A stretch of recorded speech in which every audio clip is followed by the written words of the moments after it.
ಇವಾಗ ಒಂದು ಹೋಟೆಲ್ ಶುರು ಮಾಡಬೇಕು ಅಂದರೆ 3 ಇಂಪಾರ್ಟೆಂಟ್ ಇದೆ ಸರ್. ಒಂದು ಫ್ರಂಟು, ಒಂದು ಮಿಡ್ಲು, ಒಂದು ಬ್ಯಾಕ್ ಅಂತ. ಫ್ರಂಟು ಎಷ್ಟು ಕನ್ವೀನಿಯೆಂಟ್ ಅಟ್ರಾಕ್ಟಿವ್ ಆಗಿದೆ ಜನ ಬರೋದಕ್ಕೆ, ಮಿಡ್ಲು ಒಳಗೆ ಬಂದ ಮೇಲೆ ಅವ್ರು ಕೂತ್ಕೊಳ್ಳೋದಕ್ಕೆ ಏನು ಫೆಸಿಲಿಟಿಗಳಿರ್ತವೆ, ಅಥವಾ ಅವ್ರಿಗೇನು ಕ್ಲೀನ್ನೆಸ್ ಕಾಣಿಸುತ್ತೆ, ಆಮೇಲೆ ಕಿಚನ್ ಎಷ್ಟು ಚೆನ್ನಾಗಿದೆ ಅನ್ನೋದು. ನೆಕ್ಸ್ಟು ಬ್ಯಾಕಲ್ಲಿ ಹೆಂಗೆ ಗಾರ್ಬೇಜ್ನ ಹೆಂಗೆ ಡಿಸ್ಪೋಸ್ ಮಾಡ್ತಾರೆ, ಇವೆಲ್ಲ ಮುಖ್ಯ ಆಗತ್ತೆ. ಸೊ ಈ ಅಂಶಗಳು ಕೂಡ ಸೇರಿಸಿ ನಾನು ಹೇಳ್ತಾ ಇರೋದು. ಯಾವುದನ್ನು ಇನ್ನೊಬ್ಬರಿಂದ ತಗೋಬೇಕು ಅಂತ ಅನ್ಸುತ್ತೆ ನಿಮಗೆ? ಈಗ ಕಸ್ಟಮರು ಬರ್ತಾರೆ, ನಮ್ಮ ಒಂದು ಕ್ವಾಲಿಟಿ ನೋಡಿಕೊಂಡೇ ಬರೋದವರು. ಬಂದ ಮೇಲೂ ಕೂಡ ಅವರಿಗೆ ಅವರು ಆ ನಿರೀಕ್ಷೆ ಮಟ್ಟದಲ್ಲಿ ನಾವು ಆಹಾರ ಪದಾರ್ಥಗಳನ್ನು ಹೈಜಾನಿಕ್ಕು ಮತ್ತು ಕ್ವಾಲಿಟಿನ ಕೊಡಲಿಕ್ಕೆ ನಾವು ಪ್ರಯತ್ನ ಮಾಡಬೇಕು. ಯಾಕಂದರೆ ವ್ಯತ್ಯಾಸಗಳು ಹೋಟ್ಲಲ್ಲಿ ಸಾಮಾನ್ಯ ತಪ್ಪುಗಳು ನಡೆಯೋದು ಮಾಲೀಕರಿಂದ ನಡೆಯಲ್ಲ. ಕೆಲಸಗಾರರು ಸ್ವಲ್ಪ ವ್ಯತ್ಯಾಸಗಳು ಮಾಡಿದಾಗ ಅದು ಕಸ್ಟಮರ್ ಏನು ಹೇಳ್ತಾರೆ, ನೀವು ಕ್ವಾಲಿಟಿ ಕೆಡಿಸಿದ್ದೀರಿ, ಹೀಗಾಗಿದೆ ಅಂತ ಹೇಳ್ತಾರೆ. ಅದನ್ನು ಆ ಥರ ಕಂಪ್ಲೇಂಟ್ ಬಾರದಿದ್ದ ಹಾಗೆ ನಾವು ಅದನ್ನು ಜಾಗೃತಿಯಾಗಿ ನೋಡಿಕೊಂಡ್ರೆ ಏನು ಕಂಪ್ಲೇಂಟ್ ಬರಲ್ಲ. ಆದರೆ ನಮ್ಮದೇ ಆದ ಒಂದು ಬ್ರ್ಯಾಂಡ್ ಇರಬೇಕು. ಒಂದು ಹೋಟ್ಲು ಅಂದಮೇಲೆ ಅದರಲ್ಲಿ ಪ್ರತಿಯೊಂದನ್ನು ನಾವು ನೋಡ್ಕೋಬೇಕು. ಆ ಕಸ್ಟಮರು ಕಂಪ್ಲೇಂಟ್ ಹೇಳಬೇಕಾದ್ರೆ ಮುಂಚೆನೇ ನಾವು ಅದ್ರ ಬಗ್ಗೆ ಗಮನ ಹರಿಸಿದ್ರೆ, ಈಗ ನೀವು ಆವಾಗಲೇ ಹೇಳಿದ್ರಿ ಬೆಳಿಗ್ಗೆ 4 ಗಂಟೆಗೆ 4:15ಗೆ ಬರಬೇಕಾ ಹೋಟ್ಲಿಗೆ, ಹೇಗೆ ಇದೆಲ್ಲ. ಈಗ ಹಾಗೇನಿಲ್ಲ. ಅದನ್ನು ನಾವು ಈ ಸಿಸ್ಟಮ್ಯಾಟಿಕ್ ಅದು ಇಟ್ಕೊಂಬಿಟ್ರೆ ಅದ್ರ ಪಾಡಿಗೆ ಅದು ಹಾಗೆ ಇರ್ತದೆ. ಆದ್ದರಿಂದ ನಾವು ಯಾವಾಗಲೂ ನೆಮ್ಮದಿಯಿಂದ ಇರಬೇಕಾದ್ರೆ ನಮ್ಮ ಉದ್ದಿಮೆ ಚೆನ್ನಾಗಿ ನಡಿಬೇಕು. ಆವಾಗ ನಾವು ನೆಮ್ಮದಿಯಿಂದ ಇರಲಿಕ್ಕಾಗತ್ತೆ. ಮೀನ್ಸ್ ರೆಸಿಪಿ ಸ್ಟ್ಯಾಂಡರ್ಡೈಸೇಷನ್ ಮಾಡಿಬಿಟ್ರೆ ಒಂದೇ ಥರ ಬರುತ್ತೆ, ಅಳತೆ ಎಲ್ಲ ಮಾಡಿಬಿಟ್ಟು. ಈಗ ಹೇಳಿ ಸರ್. ಲರ್ನಿಂಗಿಗೆ ಎಲ್ಲಿಗೂ ಲಿಮಿಟೇಷನ್ ಇಲ್ಲ. There is lot of things to learn. ನನ್ನ ಪ್ರಕಾರ ನಾವು ಕೂಡ ಎಲ್ಲ ಕಲ್ತ್ಕೊಂಡೇ ಬಂದೆ. ನಾನೊಂದು ಎಕ್ಸಾಂಪಲ್ ಕೊಡೋದೆ, ನಾನು ವಾಸುದೇವ್ ಅಡಿಗರ ಕ್ಯಾಟ್ರಿಂಗ್ ಆಗ್ತಿರೋ ಹೋಗ್ತಾ ಇದ್ದಾರೆ. ಒಂದು ರಸಮ್ ರೈಸ್ ಅಂತ ಕೊಡ್ತಾಯಿದ್ರು ಬೌಲ್ನಲ್ಲಿ, ಸೂಪ್ ಬೌಲ್ನಲ್ಲಿ. I started in my food ಕೋರ್ಟ್ನಲ್ಲಿ. It was a fantastic item which was going maximum ಹೋಗ್ತಾಯಿತ್ತು. ಅದೇ ಥರ ಉಡೀಸ್ನಲ್ಲಿ ರಸಮ್ ವಡೆ ಅಂತ ಕೊಟ್ಟರು, ಅಲ್ಲನ್ನು ನಾವು ಇನ್ವೆಂಟ್ ಮಾಡಿಕೊಂಡೆ. We have to learn, then learn from others and teach to others also. ನಾನು ಇವಾಗ ಅಸೋಸಿಯೇಷನ್ ಪ್ರೆಸಿಡೆಂಟ್ ಆದಮೇಲೆ ಭಾಳಷ್ಟು ಹೋಟ್ಲುಗಳಿಗೆ ಹೋಗಿ ಹೇಳ್ತೇನೆ, ಎಲ್ಲೆಲ್ಲಿ ಹೈಜಿನಿಕ್ ಇಟ್ಕೊಳ್ಬೇಕು, ಎಲ್ಲಿ ಫಾಸ್ಟಾಗಿ ಟ್ರೈನಿಂಗ್ ಮಾಡದೇ ಇಟ್ಕೊಂಡಿದ್ರು, ಇದನ್ನು ನಾವು ಅವರಿಗೂ ಹೇಳ್ತಾ ಇರ್ತೀವಿ. ಅವರು ಲರ್ನಿಂಗ್ ಮಾಡ್ತಾರೆ, ಅದರ ಬಗ್ಗೆ ತಿಳ್ಕೊಳ್ತಾರೆ. ನಾವು ಕೂಡ ತಿಳ್ಕೊಂಡು ಹೇಳಬೇಕಾಗುತ್ತೆ. ಫಾಲೋ ಮಾಡೋದ್ರಲ್ಲಿ ತಪ್ಪೇನಿಲ್ಲ. ಖಂಡಿತ our industry depends upon the innovative things, new things ಎಲ್ಲೆಲ್ಲಿದೆ ಅದನ್ನು ತಗೊಂಡು ಬರಬೇಕು. ನಾವು ಇಲ್ಲಿ ಮಾತ್ರ ಅಲ್ಲ, ಬೇರೆ ಎಲ್ಲಿಗೂ ಹೋದರೂ ಕೂಡ ಅಲ್ಲಿದ್ದನ್ನು ತಿಳ್ಕೊಳ್ಳಿಕ್ಕೆ ಹೋಗ್ತೇವೆ. ಮುಂಬೈಗೆ ಹೋಗಲಿ, ಒರಿಸ್ಸಾಕ್ಕೆ ಹೋಗಲಿ, ವಿಜಯವಾಡಕ್ಕೆ ಹೋಗಲಿ, ಎಲ್ಲ ಕಡೆ ಅಲ್ಲಿ ಕೂಡ ಏನು ವಿಶೇಷತೆ ಇದೆ, ಎಷ್ಟು ವೆರೈಟೀಸ್ ಚಟ್ನೀಸ್ ಕೊಡ್ತಾರೆ. ಕೆಲವು ತಮಿಳ್ನಾಡಲ್ಲಿ ವೆರೈಟೀಸ್ ಆಫ್ ಚಟ್ನಿ ಕೊಡ್ತಾರೆ. ಅದು ಹೇಗೆ ಮಾಡ್ತಾರೆ, ಅದನ್ನು ಹೆಂಗೆ ಗ್ರಾಹಕರು ಇಷ್ಟಪಡ್ತಾರೆ ಅನ್ನೋದನ್ನು ನಾವು ತಿಳ್ಕೊಂಡು ನಾವು ಕೂಡ ಇನ್ವೆಂಟ್ ಮಾಡಬೇಕು. ಇಲ್ಲಿ ಅದನ್ನು ಅಪ್ಲೈ ಮಾಡಬೇಕು, ಮೈಂಡ್ ಅಪ್ಲೈ ಮಾಡಿ. ಖಂಡಿತ it's A good for our industry. Learning never ends. Till we learn, continuity ಇರಲೇಬೇಕು, ಕಲಿತಾ ಇರ್ಬೋದು. ಪ್ರೈಸ್ ಹೈಕ್ ಇರುತ್ತಲ್ಲ, ಅಂದರೆ ಇವಾಗ ನಿಮ್ಮ ರಾ ಮೆಟೀರಿಯಲ್ಸ್ ಎಲ್ಲ ವರ್ಷಕ್ಕೆ ಜಾಸ್ತಿ ಆಗ್ತಾ ಹೋಗುತ್ತೆ, ಲೇಬರ್ ಕಾಸ್ಟ್ ಜಾಸ್ತಿ ಆಗ್ತದೆ, ಸಂಬಳಗಳು ಜಾಸ್ತಿ ಆಗ್ತಾ ಹೋಗುತ್ತೆ, ರಿಯಲ್ ಎಸ್ಟೇಟ್ ಕಾಸ್ಟ್ ಜಾಸ್ತಿ ಆಗ್ತಾ ಹೋಗುತ್ತೆ. ಈ ಪ್ರೈಸ್ ಹೈಕನ್ನು ನಿಮ್ಮ ರೇಟಿಂಗಲ್ಲಿ ಅಂದರೆ ಕಾಸ್ಟಿಂಗಲ್ಲಿ ಹೆಂಗೆ ಅಡ್ಜಸ್ಟ್ ಮಾಡ್ತೀರಾ? ಅಂದರೆ ಗಿರಾಕಿಗಳಿಗೆ ಜಾಸ್ತಿ ಪ್ರೈಸ್ ಕೊಡೋಕ್ಕಾಗೋದಿಲ್ಲ. ಅಂದರೆ ಅವರು ಎಷ್ಟೋ ಕಡೆ ಪ್ರೈಸ್ಗೋಸ್ಕರನೇ ಬರ್ತಾರೆ ಹೋಟೆಲ್ಗಳಿಗೆ, ಅಂದರೆ ಇಷ್ಟು ಕಡಿಮೆಗೆ ಸಿಗುತ್ತೆ ಅಂತಲೇ ಬರೋರಿದ್ದಾರೆ ಅಲ್ವಾ? ಸೊ ಹೆಂಗೆ ಮ್ಯಾನೇಜ್ ಮಾಡ್ತೀರಾ ಅದನ್ನು?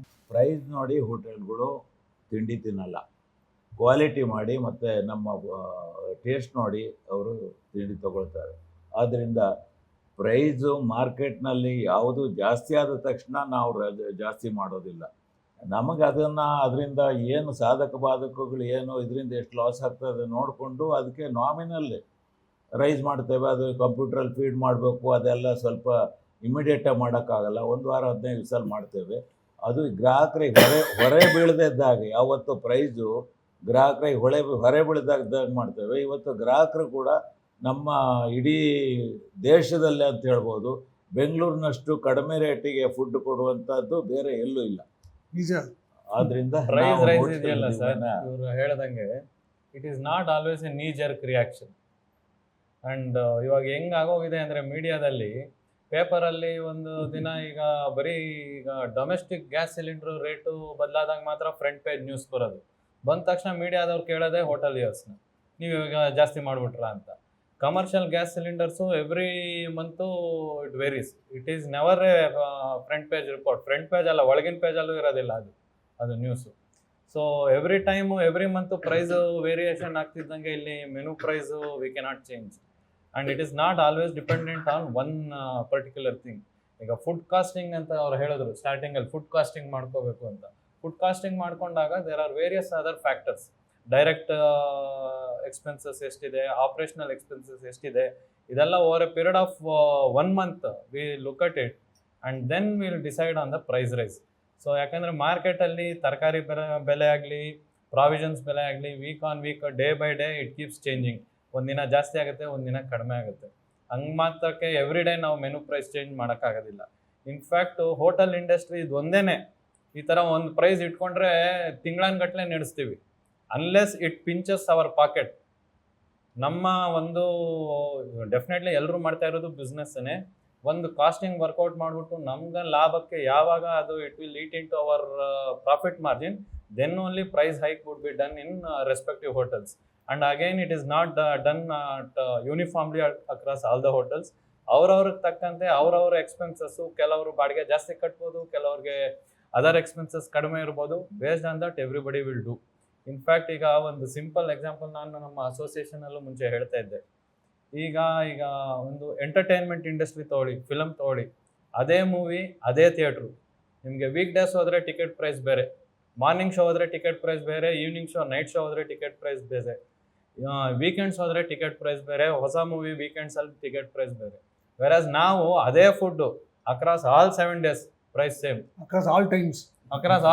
ಏರ್ಲೈನ್ಸ್ ಅದೇ ತರ ಡೈನಾಮಿಕ್ ಪ್ರೈಸಿಂಗ್. ಏರ್ಲೈನ್ಸ್ ತಗೊಳ್ಳಿ, ಫ್ಲೈಟ್ ಟಿಕೆಟ್, ರೂಮ್ಸ್ ಕೂಡ immediate rooms, everything. So I think restaurant business ನಾವು ವಿ ಶುಡ್ ಅಡಾಪ್ಟ್.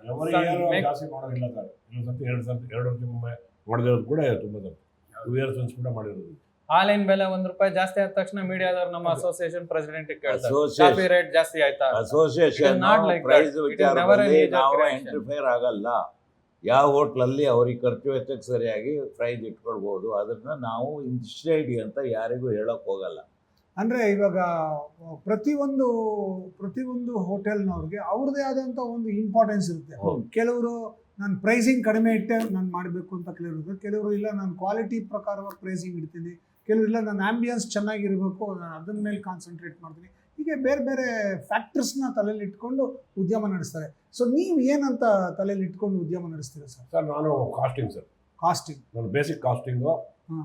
ನನ್ನದೇ ಆದಂಥ ಒಂದು ಕಾಸ್ಟಿಂಗ್ನಲ್ಲಿ ಮಾಡೋ ಪ್ರಯತ್ನ ಮಾಡ್ತೀನಿ. ನಾನು ಒಂದು ಪ್ರಾಫಿಟ್ ಅಂತ ಇಟ್ಕೊಂಡಿರ್ತೀವಿ, ಆ ಪ್ರಾಫಿಟಿಗೆ ಕಡಿಮೆ ಬಂದಾಗ ಮಾತ್ರ ನಾವು ಕಾಸ್ಟ್ ಜಾಸ್ತಿ ಮಾಡಿದೆ. ನನ್ನ ಬೇಸಿಕ್ ಕಾಸ್ಟಿಂಗ್. ತಾವು ಸರ್? ನಾನು ಆವಾಗಲೇ ಹೇಳಿದೆ, ಅಸೋಸಿಯೇಷನ್ನು ಯಾರೇ ಪ್ರೈಸ್ ಏನು ಇಟ್ಟರು ಅದನ್ನ ನಾವು ಇಷ್ಟೇ ಇಡಿ ಅಂತ ಹೇಳಿ ನಿಮ್ಮ ಹೋಟೆಲ್ ನಡೆಸ್ಬೇಕಾದ್ರೆ ನೀವು ಏನು ತಲೆಯಲ್ಲಿ ಇಟ್ಕೊಂಡು ನಡೆಸ್ತೀರಾ? ನಮ್ಮದು ಅಷ್ಟೇ. ನಮ್ದು ಏನು ಖರ್ಚು ವೆಚ್ಚ ಏನು ಬರುತ್ತೋ ಅದಕ್ಕೆ ಸರಿಯಾಗಿ ರೇಟ್ ಮಾಡ್ಕೊಂಡೇ ಹೋಗ್ತೀವಿ. ಪ್ರಕಾರ ಎಲ್ಲರೂ ಕಾಸ್ಟಿಂಗ್ ಅದು ಕಾಸ್ಟಿಂಗ್ ಯಾರು ಕೂಡ ನಮ್ಮ ದರದ ವಿಚಾರದಲ್ಲಿ ಗ್ರಾಹಕರು ಇದುವರೆಗೂ ನಮ್ಮಲ್ಲಿ ಕ್ವಶನ್ ಮಾಡಲಿಲ್ಲ. ಎಲ್ಲರೂ ಮಾಡ್ತಾ ಇರೋದು business. Nobody is running a charitable charitable yes, institution. correct. So business ಒಬ್ಬೊಬ್ರು ಬಿಸ್ನೆಸ್ ಒಂದೊಂದು ಎಕ್ಸ್ಪೆನ್ಸಸ್ ಇರುತ್ತೆ based on wherever it is. ಅದು ರಿಯಲ್ ಎಸ್ಟೇಟ್ ಕಾಸ್ಟ್ ಇರ್ಬೋದು, operational cost, expenditure on the labour ಇರ್ಬೋದು. Based on that costings each person 5 lakh ಇರುತ್ತೆ sir. ಅವನು 1.5 lakh business ಮಾಡಿದ್ರೆ 1 ಲಕ್ಷ ರೂಪಾಯಿ ಬಾಡಿಗೆ ಕೊಡೋದು ಕೂಡ 1.5 ಲಕ್ಷ ಬಿಸ್ನೆಸ್ ಮಾಡೋದು ಎಷ್ಟೋ ಸಿಚುವೇಶನ್ ಇರುತ್ತೆ. ಈಗ ನೀವೆಲ್ಲ ಹೇಳೋದು ನೋಡಿದ್ರೆ ಒಂದು ಹೋಟೆಲ್ ನಡೆಸಬೇಕಾದ್ರೆ ಎಷ್ಟೊಂದು ಫ್ಯಾಕ್ಟರ್ಸ್ ಇದೆ, ಕಾಸ್ಟ್ ಫ್ಯಾಕ್ಟರ್ಸ್ ಇದೆ. ಈ ಕ್ಲೌಡ್ ಕಿಚನ್ ಅಂತ ಸ್ಟಾರ್ಟ್ ಆಗಿದೆ ಲೇಟೆಸ್ಟ್ ಟ್ರೆಂಡ್. ಅಂದರೆ ಏನಿಲ್ಲ, ಬರೀ ಆನ್ಲೈನಲ್ಲೇ ಸೇಲ್ಸ್ ಮಾಡೋದವರು, ಬಟ್ ಒಂದು ಕಿಚನ್ ಇಟ್ಕೊಳ್ತಾರೆ, ಒಂದು ಮಿನಿಮಮ್ ಸ್ಟಾಫ್ ಇಟ್ಕೊಂಡು ಅಡುಗೆಗಳು ಮಾಡ್ಕೊಂಡು ಅಲ್ಲಿಂದ ಸಪ್ಲೈ ಮಾಡ್ತಾರೆ. ಹೌದು. How is it affecting your business and ಅದು ಬೇಕಾ, ಅವಶ್ಯಕತೆ ಇದೆಯಾ, ಅದು ಹೆಂಗೆ ವರ್ಕ್ ಆಗುತ್ತೆ? ಮತ್ತು ಏನೇ ಆದ್ರೂ ನನ್ನ ಪ್ರಕಾರ ಪಾರ್ಸಲ್ ತಂದಿದ್ದು ಐಟಮು ಅದು ಪಾರ್ಸಲ್ಲೇ, ಅದು ಅಲ್ಲಿ ಬಿಸಿ ಬಿಸಿಯಾಗಿ ತಟ್ಟೆ ತಿಂದ ಮಜಾ ಕ್ಲೌಡ್ ಸಿಗೋದಿಲ್ಲ. ಕಿಚನ್ ಮಾಡಬೇಕಾದ್ರೆ 70 ಇವಾಗ ಕೆಲವು ಓನ್ಲಿ 100% ಕ್ಲೌಡ್ ಕಿಚನ್ ಮಾಡಿ ಬ್ರ್ಯಾಂಡ್ ಮಾಡಿದವರು ಇದ್ದಾರೆ, ಇಲ್ಲ ಅಂತ ನಾನು ಹೇಳಿಲ್ಲ. ಆದರೆ ಒಂದು ಮೂಲತಃವಾದ ಒಂದು ಬ್ರ್ಯಾಂಡ್ ಇದ್ದವರು ಅವರು ಅದನ್ನು ಕ್ಲೌಡ್ ಕಿಚನ್ ಮುಖಾಂತರ ಎಲ್ಲ ಏರಿಯಾಗಳ ಡಿಸ್ಟ್ರಿಬ್ಯೂಷನ್ ಚೇನ್ಗೋಸ್ಕರ ಮಾಡ್ಕೊಳ್ತಾರೆ.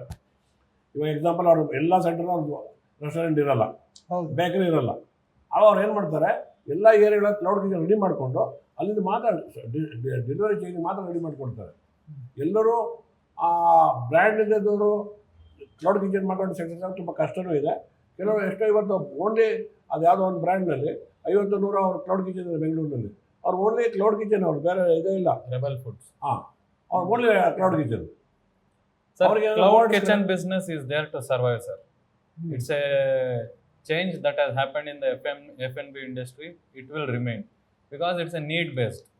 ಈಗ ಹೆಂಗೆ ನೀವು ಬೆಂಗಳೂರು ಕಾಸ್ಮೋಪಾಲಿಟನ್ ಆಯಿತು ಎಲ್ಲ ಕಡೆನೂ ನೀಡ್ ಬೇಸ್ಡ್. ಈಗ ನೀವು ಫುಡ್ ಅನ್ನೋದು ಒಂದು ಜಾಗಕ್ಕೆ ಹೋಗಿ ತಿನ್ನೋದು, ಎಸ್ ಆ experience nothing can change it, that is ಇರ್ರಿಪ್ಲೇಸಬಲ್.